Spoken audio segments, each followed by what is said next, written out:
जा रहे हैं, सिर्फ कीर्तन करना है, श्रवण नहीं करना.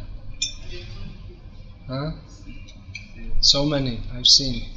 They stay for the kirtan. As soon as the kirtan's finished, they're off. They don't like to hear.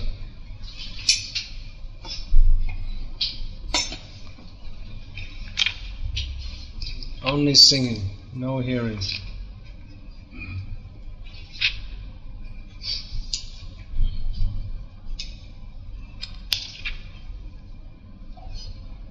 Om Namo Bhagavate Vasudevaya. Om Namo Bhagavate Vasudevaya. Om Namo Bhagavate Vasudevaya. Om Namo Bhagavate Vasudevaya. Om Namo Bhagavate Vasudevaya. Om Namo Bhagavate Vasudevaya. Srimad Bhagavad Gita, as it is, translation and commentary by His Divine Grace A.C. Bhaktivedanta Swami Prabhupada, chapter 18, text 65. What's that verse? Can anyone say which that verse is? Chapter 18, text 65. Can anyone say? No, in Sanskrit. Not 18. I'm not asking for translation. Atharava Adhyay. Kya bolte? Pansat number shloks. Number pansat. No, I'm not. What is the verse in Sanskrit? Can anyone say? Famous verse. Manmana bhava madbhakto Madhyaji mang namaskuru Mame vaishasi satyang te Tijane priyosi me. Translation. Lord Krishna says, always think of me, become my devotee, worship me and offer your homage unto me. Thus you will come to me without fail. I promise you this because you are my very dear friend. Purport. The most confidential part of knowledge is that one should become a pure devotee of Krishna and always think of him and act for him. One should not become an official meditator. Life should be so molded that one will always have the chance to think of Krishna. One should always act in such a way that all his daily activities are in connection with Krishna. He should arrange his life in such a way that throughout the 24 hours he cannot but think of Krishna. And the Lord's promise is that anyone who is in such pure Krishna consciousness will certainly return to the abode of Krishna, where he will be engaged in the association of Krishna face to face. This most confidential part of knowledge is spoken to Arjuna because he is the dear friend of Krishna. Everyone who follows the path of Arjuna can become a dear friend to Krishna and obtain the same perfection as Arjuna.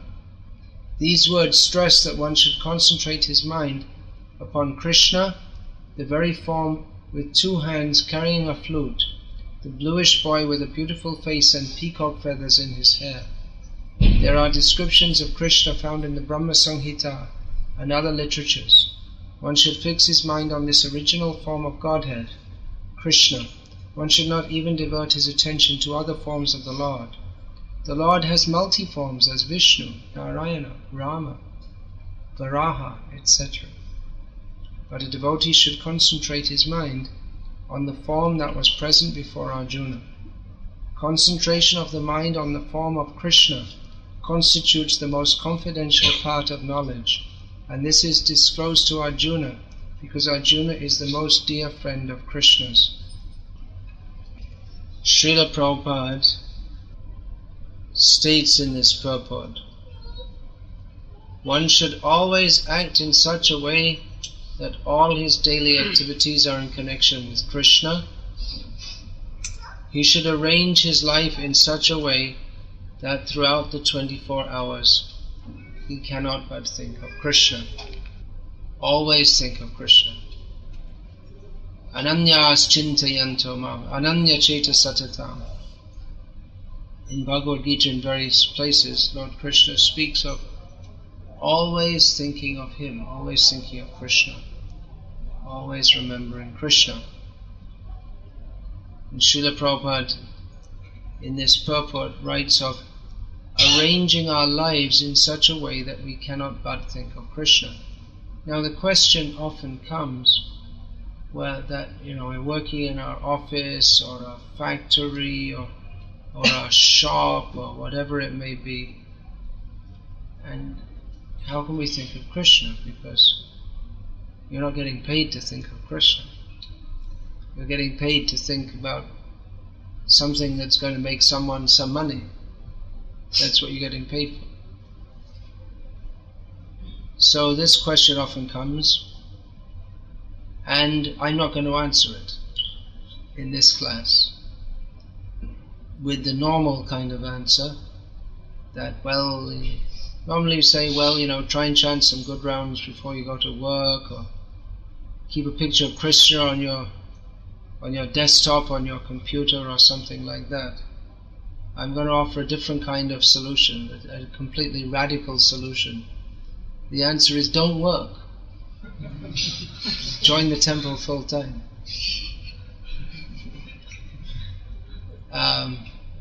It's possible for some of you, those of you who are not yet committed to becoming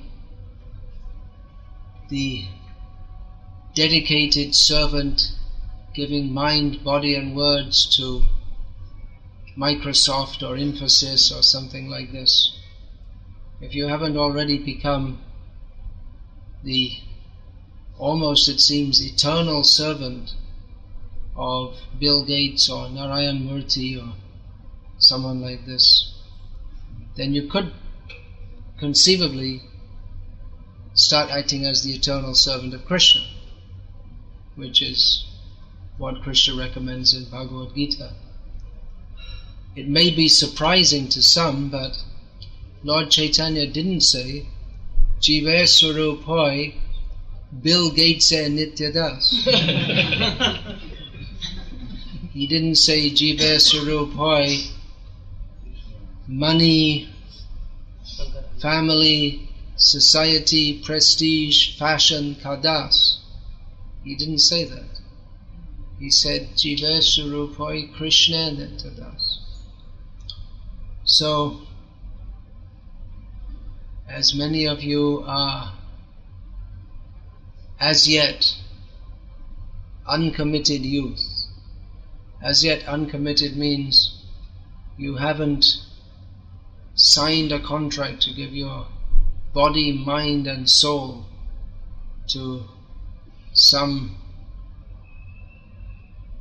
other fool who has dedicated his life to forgetting Krishna.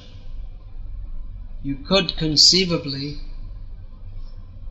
give your life to serve Krishna full time in the International Society for Krishna Consciousness, in which the temples are meant for creating an atmosphere in which we always think of Krishna.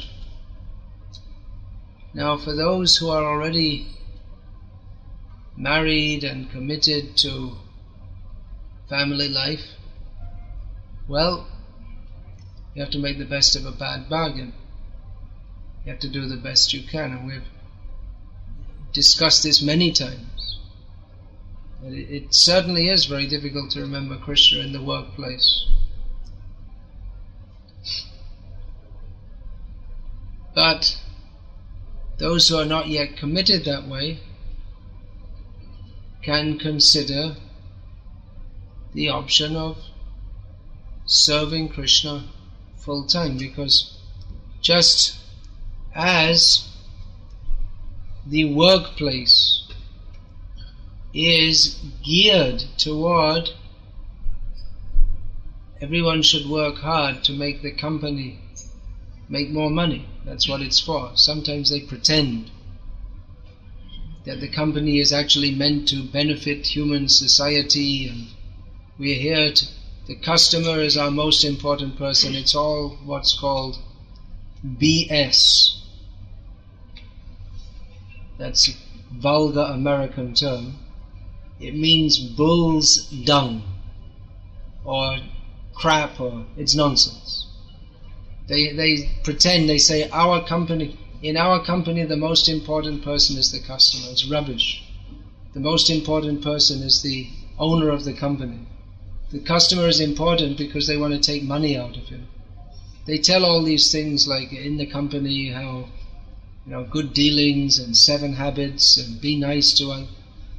But basically everyone is envious of everyone else, and everyone wants to make more money than everyone else, and the person on top, however, they'll offer you, in the company they'll offer you this benefit, swimming pool, insurance, pension, this, that. But basically they want to screw as much money out, they want to get as much out of you as they possibly can. And they just pretend that they're being nice to you, because if they don't, they'll lose their capable staff to some other company. They don't care about you. It's just a show. They pretend. Everyone in the material world, everyone's out for themselves. Whereas in the Krishna conscious movement, the idea is that here everyone is here to cooperate, to serve Krishna. And at least if we follow the guidelines given by Srila Prabhupada, then you see in our temples there'll always be some sound recording of Srila Prabhupada singing or speaking.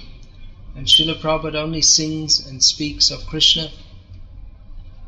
So definitely we'll think of Krishna by hearing Srila Prabhupada.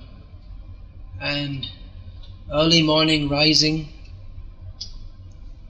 There was one conversation, one person was saying to Srila Prabhupada that I have a lot of difficulty rising early in the morning. What should I do? Prabhupada said, come and join us, we'll get you up. That's the solution.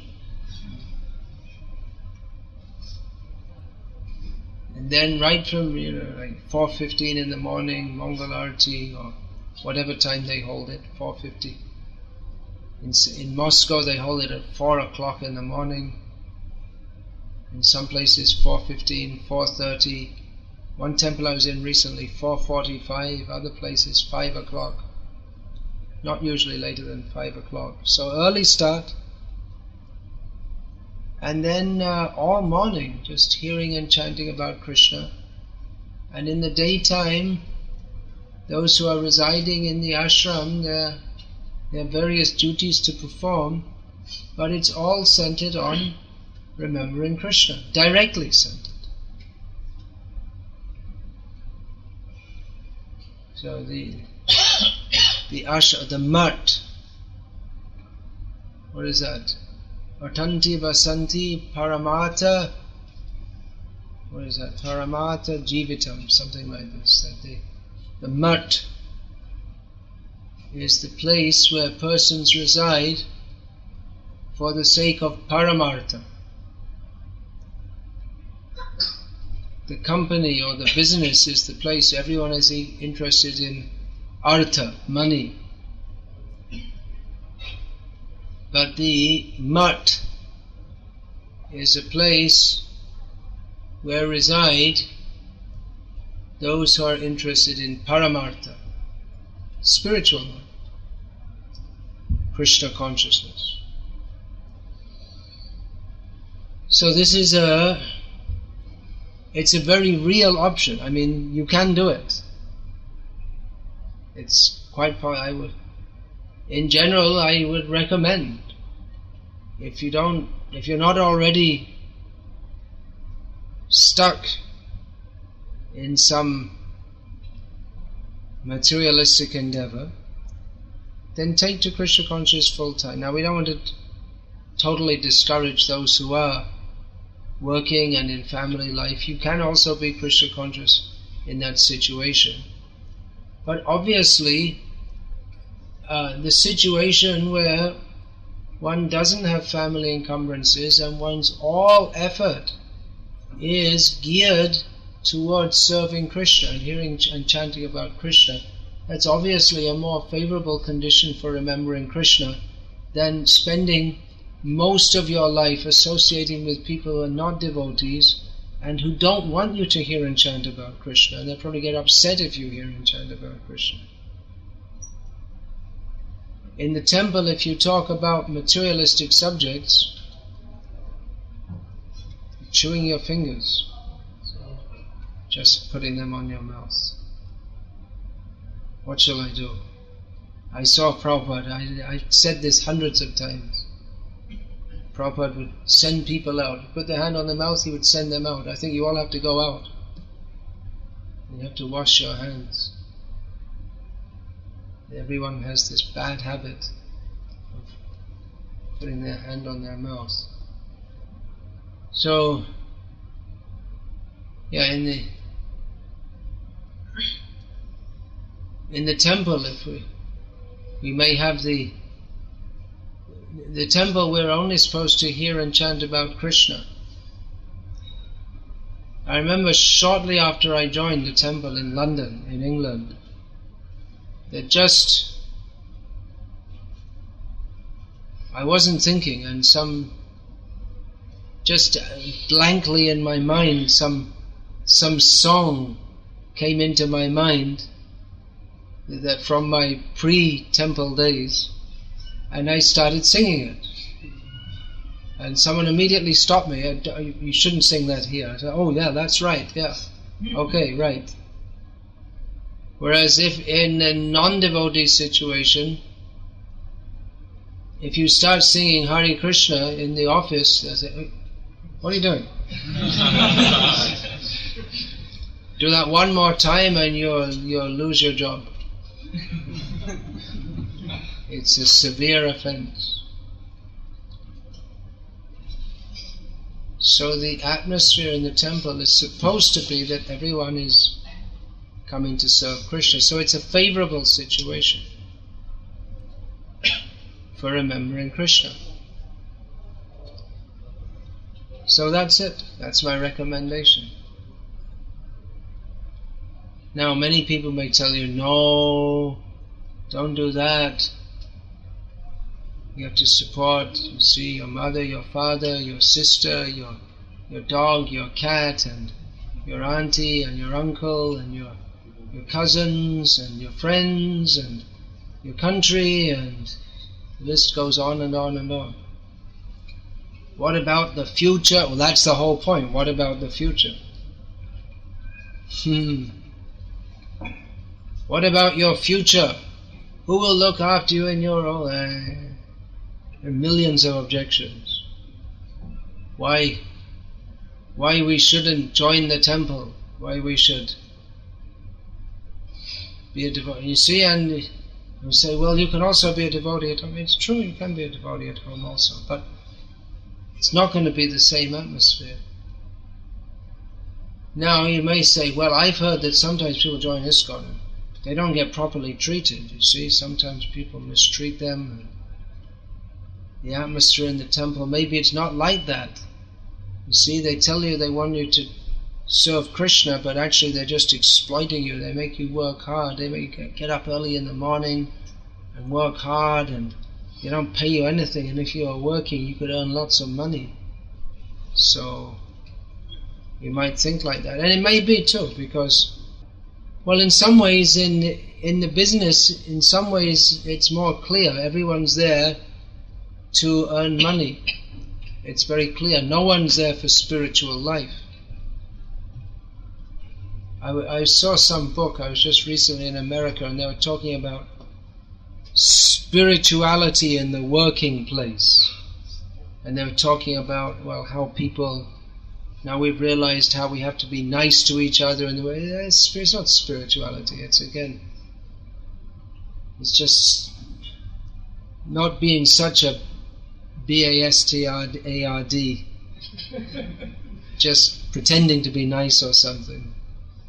Not being openly nasty, but just pretend. Like I say, that you can't actually be nice to each other when the business is the modern business is based on exploitation. So this whole idea that we'll be nice to each other, it doesn't work. Even these people who there are people who have made billions of dollars. This Stephen Covey made billions of dollars by telling everyone how to be nice to each other at work. But then in his own company they have all the same problems as other companies have, because it's all based on exploitation. So we can expect that in the company. Everyone's there to make money, and they're pretty much focused on that, but there's exploitation and politics, office politics, this, that and the other. One devotee he just returned from America. He was working in America, and his company asked him to come back to India to set up some branch there, to become the manager of a new branch. And he said it's such a shock coming back to India, because he said the office politics in America are bad enough, but in India it's just too much. People are just so envious in the working place. They're just completely shameless and nasty. So that's there. So in the temple we might expect that it's like, well, the purpose is different. It's fully spiritual. It's fully for service of Krishna. But in some ways it might be more ambiguous. Because in the workplace you're there to work. And in the temple you're there to serve Krishna. But the difference is that in the workplace you're there to work, and there's no undercurrent of spirituality.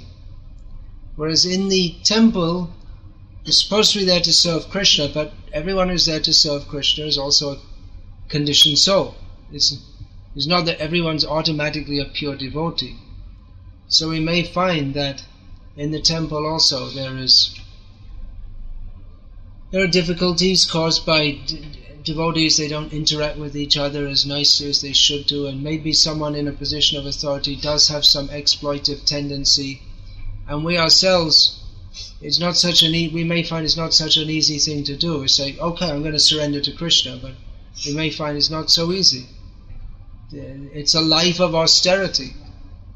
In the modern world, we're not used to well, there is a lot of austerity, but the concept of austerity isn't there. It's a funny thing, huh? There's no concept of austerity that we should accept austerity, although we're forced to. Just like you have to go to work in the heat in Delhi, austerity is always there.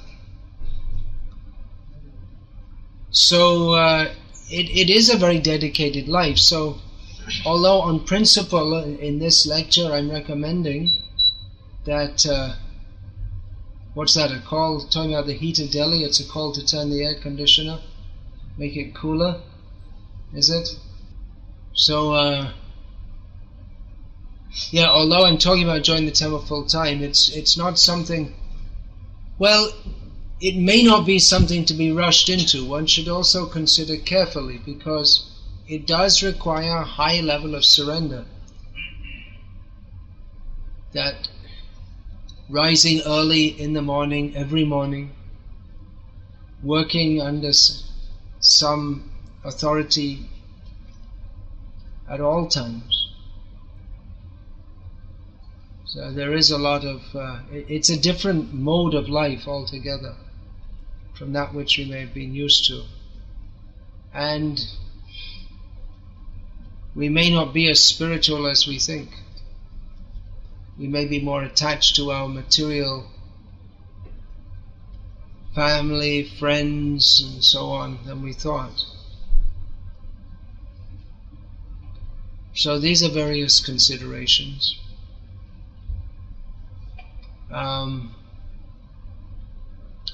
In some ways, life can be rough in ISKCON. I mean, I'm talking about on the inside. Sometimes it may happen that others will mistreat you, and probably there's no one who's been in ISKCON like 30 years or something living in the temple who hasn't been mistreated at some point in time. But then there's no one in the whole material world who's not been mistreated at some time. It may happen in our temples also. But for all the difficulties that may be there, the fact is that the life of full dedication is one in which very clearly the opportunity is there to always be in an atmosphere of Krishna consciousness. We have the now you may say, well, I see some people in the temple, then they don't seem very spiritual to me. It may be. In Delhi, maybe more than other places, there may be people joining our temples. It may be with other motives than that of pure Krishna consciousness. It's getting a little stricter now, but it used to be that many would join our temples with the idea of getting a visa for America. And they go there and then they do some service in the temple for some time, and then they just get a job and earn their money. So there may be people with materialistic motives, or it may be that they're kind of pious people and they can't get a job in Delhi, and they come from the country looking for a job. They can't get, and they join the temple, but they like to chant Hare Krishna, but they're not that much considering how to fully dedicate their lives. So there may be different kinds of people. But whatever others may be doing around us, there is the opportunity of those who are fully dedicated or living in the temple to rise early every morning, attend the kirtans, attend the aratis, then study Prabhupada's books, learn the philosophy very deeply. The opportunity is there, which you won't get if you're working for Narayan Murthy. You know who Narayan Murthy is? It's a famous name in the Bill Gates of India, something like that. Something like that. There may be so many Narayan Murthis. It's not an uncommon name in South India.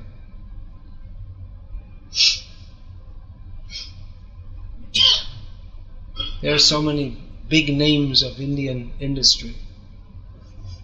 The Tatas and the Birlas are kind of there like in the past somewhat. Hindujas and so many.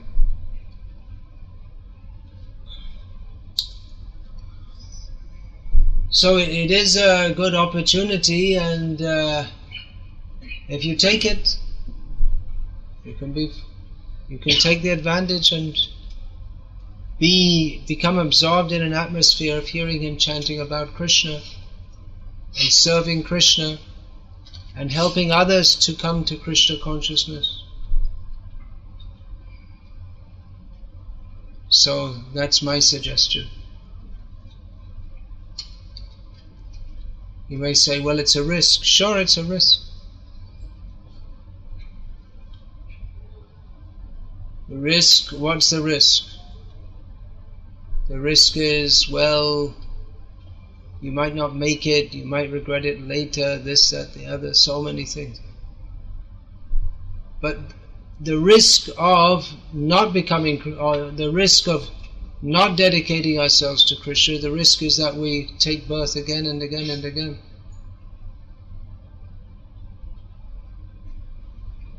I was just speaking to one devotee who's been in the movement, I guess, about almost 20 years now. Brahmachari. Comes from a wealthy family, actually. So he was telling me that he feels, some time ago he was telling me, well, he feels he'd been badly treated in our society, although actually I don't think he's been that badly treated. It's also a matter of our mentality. But then this time when I met him, he said that, well, actually, if I consider it, it's, it may be tough times. Sometimes you may come across someone who doesn't behave with you properly inside the movement or something like that. But on the whole, it's still so much better than just having to spend all your life working for among materialistic people. And despite all the difficulty, you see there may be some people who don't behave properly, but then again, he was telling me there are so many sincere devotees, and it is a wonderful opportunity that every day we can get up and we start our day every day with just absorption in hearing and chanting about Krishna. Shri Gurvashtakam etaduchai brahme mahurte patati prayatna tameva vrindavananata sakshat sevaiva labhya janatoshanaiva. It says that Vishwanath Chakravarti Thakur, who has composed the Gurvashtak prayers, which we sing in Mangalarti, Samsara Davana Lalita Loka, he's giving the blessing that anyone who loudly sings Shri Gurvashtakam etad uchai Brahma Muhurte, during the Brahma Muhurta, Patati Prayatnat, who recites them very carefully, so loudly and carefully during Brahma Muhurta. Who does that? Tameva Vrindavananata Sakshad Sevaiva Labhya. They will attain the direct service of Vrindavananatha, Krishna in Vrindavana, Janatoshana, after leaving this body. Well, that's a great opportunity, isn't it? You can do that at home also, but what I generally see is that, grihastas, they're working hard and they come home late and they get up late and they miss Brahma Muhurta.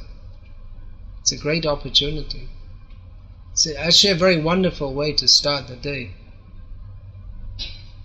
Every morning, so nice. And then the whole day, associating with devotees, discussing the philosophy of Bhagavad Gita, and job satisfaction. Hard work, long hours, no pay. We can offer you a job. You're looking for a job? We've got the job for you. Hard work, long hours, no pay, but job satisfaction. The satisfaction of serving Krishna. No holidays. 7 days a week.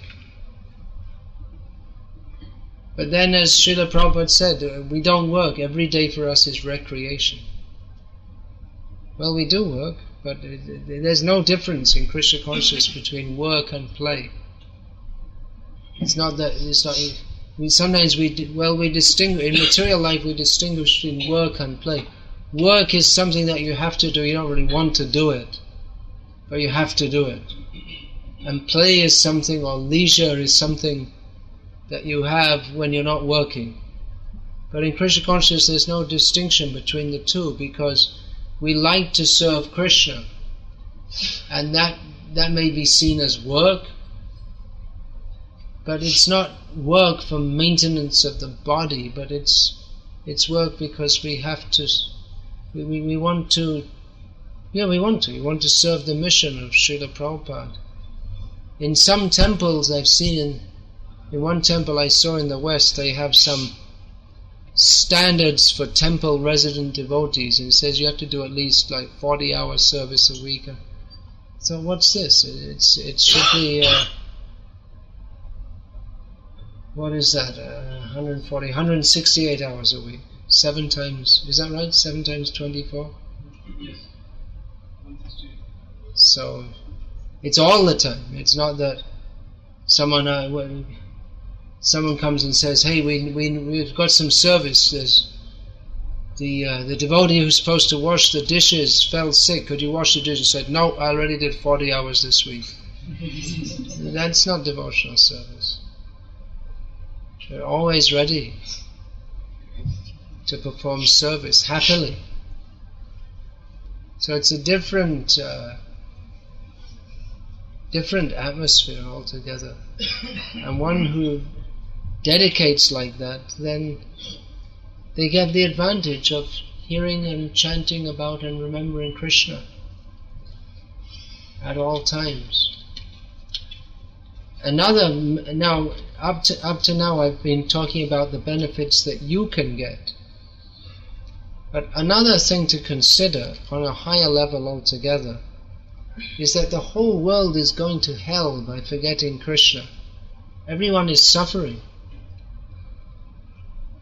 So, those who dedicate their lives in serving Krishna fully, they can help others in the best possible way.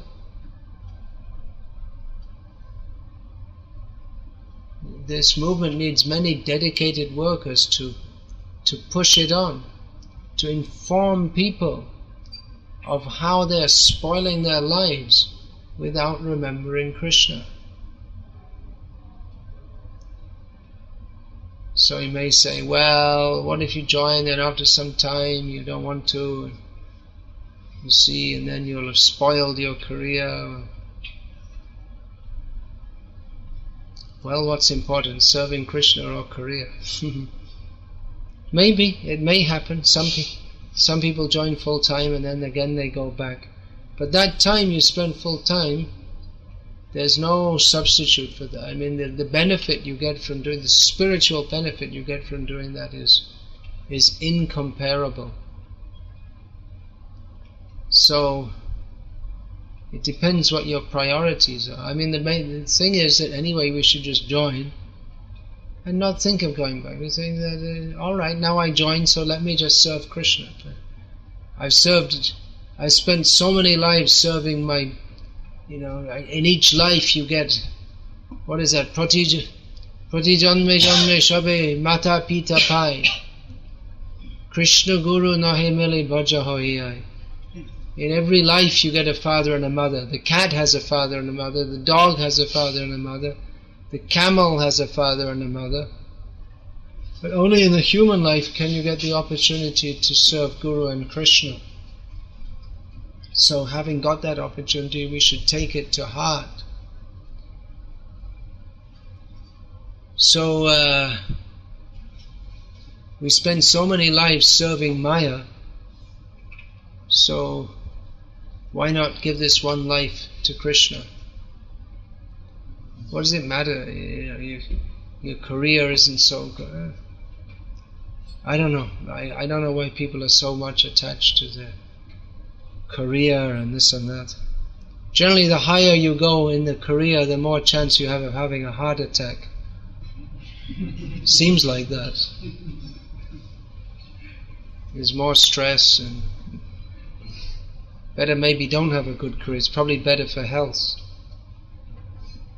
But even that, you say, well, your health, but even it doesn't matter what your health is. You're going to die anyway, so people are so obsessed with their health. In America, it's ridiculous. Everyone's always thinking about their health and this medicine and that medicine, and but it's crazy because everyone's going to die anyway. So, I mean, look after your health, all right. Yukta hara viharasya yukta chestasya karmasu yukta swaptava bodhasya yoga bhavati dukkha. Lord Krishna states in Bhagavad Gita that one can overcome all miseries by practicing yoga if one is moderate in his eating, sleeping and activities. But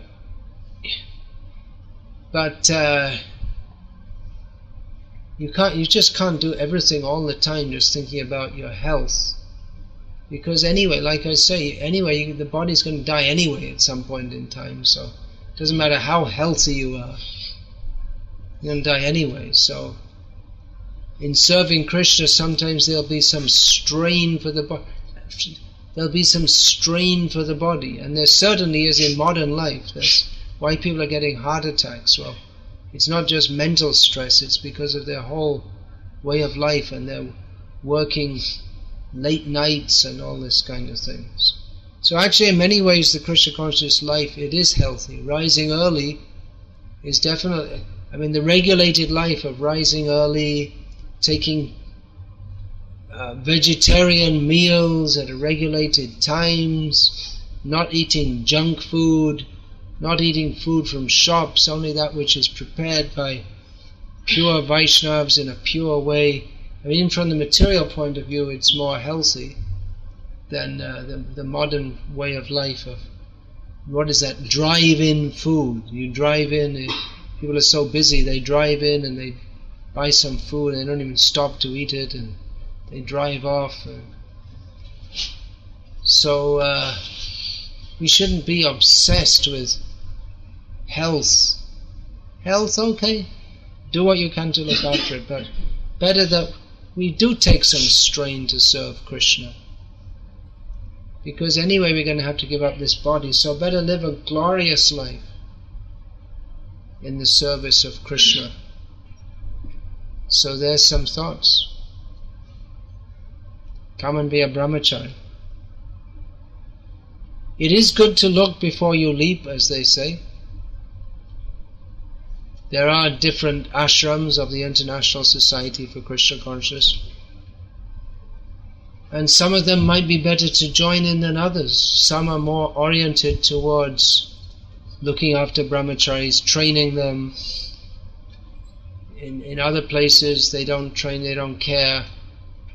They just, give you lots of work to do. They don't care whether you're advancing in spiritual life or not. So it is different. So you join, if you are going to join, then look and join in a place where you're going to be looked after properly in your spiritual life. That's there also. But the opportunity one has of being in that atmosphere where one can always think of Krishna, one have the opportunity to always think of Krishna. It's not going to be the same working in some company or some shop or whatever and joining full time. So that's my suggestion, how to take advantage of this, or how to follow this instruction of Srila Prabhupada here, that one should mold his life in such a way that he cannot but always think of Krishna.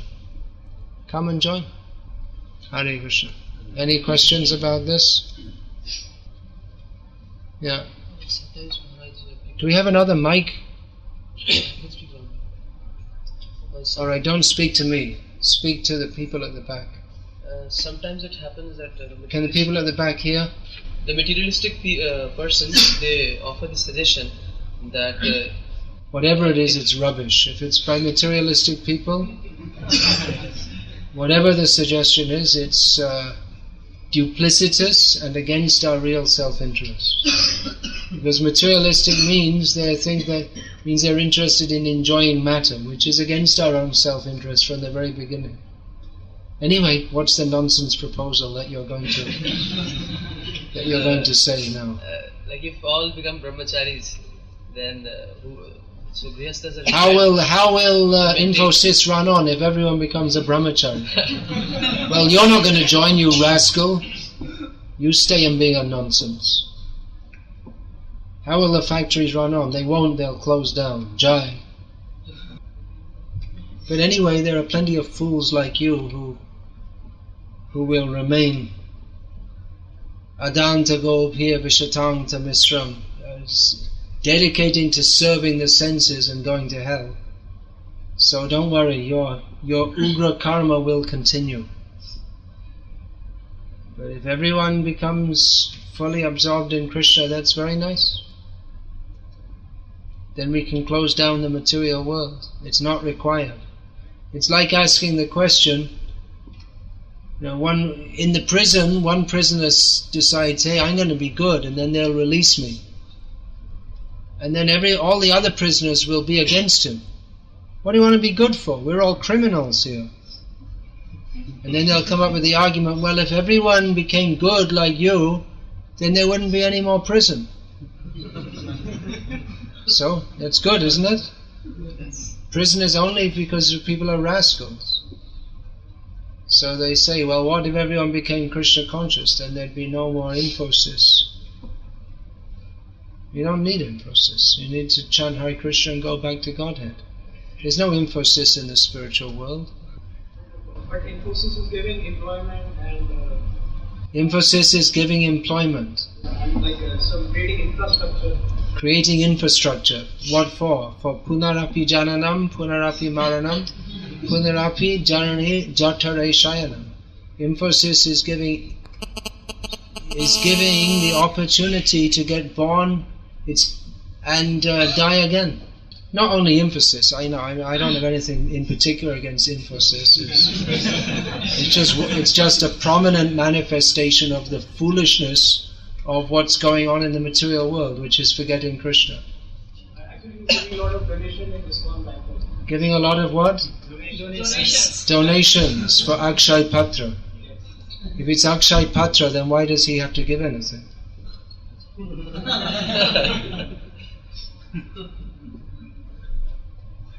Akshay Patra means Krishna fills it up. That's alright, let him give. But we're not it's just like, you see, previously in England, in the prisons, the prisoners used to make sacks. You know what a sack is?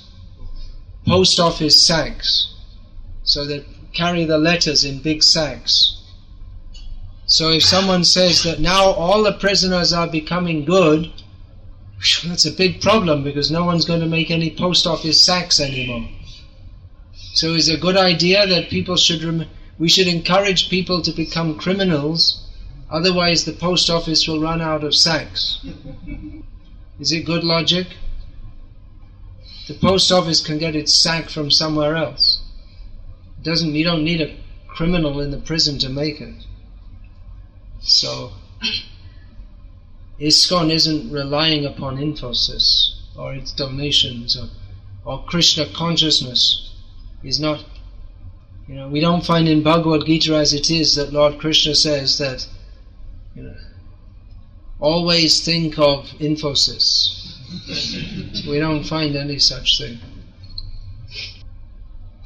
Lord Krishna does speak about economic matters, where we were just reading this morning at midday in Bhagavad Gita. What does he say? Anad bhavanti bhutani. All living beings subsist on food grains. As Srila Prabhupada said, you can't eat nuts and bolts. They're making factories, making nuts and bolts. But the basic necessity of maintaining life in this world is food. In the modern world, you could say you can't eat computer chips. So the basic economic necessity is food. By God's grace, that can be produced without this complex society. Probably most of you don't believe that, because you think that food comes from a shop. The last 2 days in a row, I brought some mangoes at breakfast, and I asked where the mangoes came from. And in both cases I was told from the local bazaar. That's what people think. What I meant to say is, which part of India? So I had to ask again, and I was told this morning, what is it called? Dasera mangoes from Varanasi. Daseri, is it? Yes. So people think that food comes from a shop. But believe it or not, food comes from the land. Who is this? This Riyush, what's his name now? Ravi in Udupi. I was there, this was 10 years ago. And someone offered us a pineapple. And I asked, where did this come from? And he told me, this Ravi Prakash now, he told it, it came from his own tree.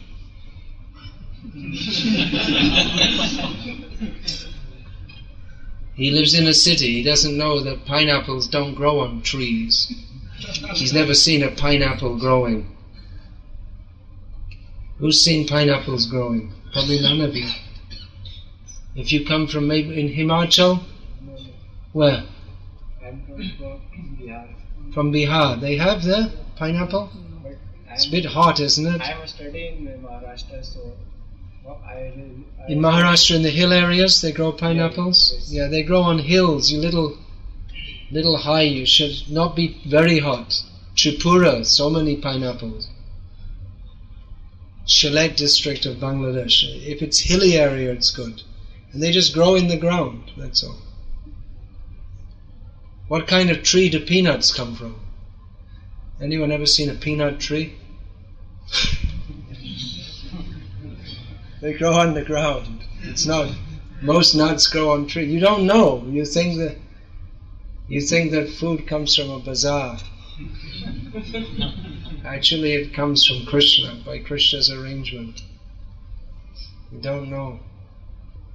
So this is growing food. That is the basic necessity of human society. Computer chips, believe it or not, computer chips, electricity, you can live without electricity. Now you might find this more difficult to believe, that just like if some people have difficulty to believe that there's God. But people, it seems they have more difficulty to believe that you can live without electricity. How could? Well, just for your information, most of the human race, for most of the history of the human race, people lived without electric appliances. You may say, well, that's primitive.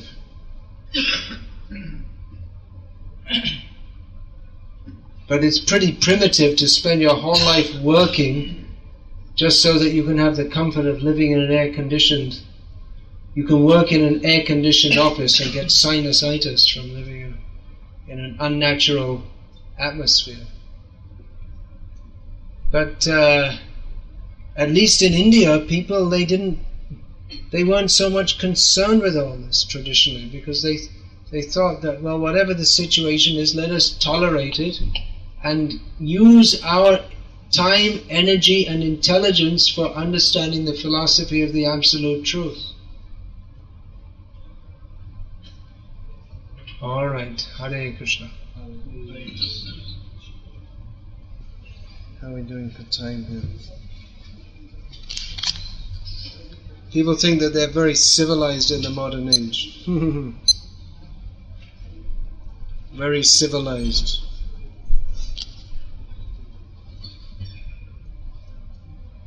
While they're eating meat and beef.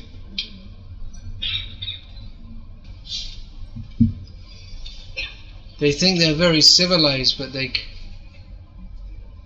can't tolerate if there's a little difficulty. They become so disturbed. If the electricity goes off for half an hour, people become so disturbed. Isn't it more civilized that if you can tolerate difficulties, that's a sign of a higher consciousness, isn't it? Is it more civilized to work like an ass so that you can have air conditioning in your office? Or is it more civilized to not bother to work in such a complicated way so you can have time for cultivating and contemplating spiritual knowledge so that you're not disturbed when it's very hot? You just tolerate. Tongues titikshas for Bharata. Simply tolerate, which is actually a symptom of higher consciousness. People think that more civilized is to have more physical comforts. But actually more civilized means to have a higher consciousness. People have so many so-called material comforts, although when you drive in Delhi, there's some stink, all the open sewage still, and all the pollution. But people are crazy, literally. Literally. People are crazy. There's so many suicides, depression, schizophrenia, neurosis, psychosis. Where's the end to it? And these are all symptoms of modern life, prominent in modern life. Neurosis, where's our doctors? Neurosis is where you can't relate to the world, is it? You have difficulty relating to what's going on. Is that right? Is that a kind of layman's definition? What happened to our doctors? And psychosis, yeah? And psychosis is where you just kind of imagine it's like a stage worse, that you kind of imagine your own reality. Yeah, you kind of imagine your own reality. You've gone further than that, further out, more crazy.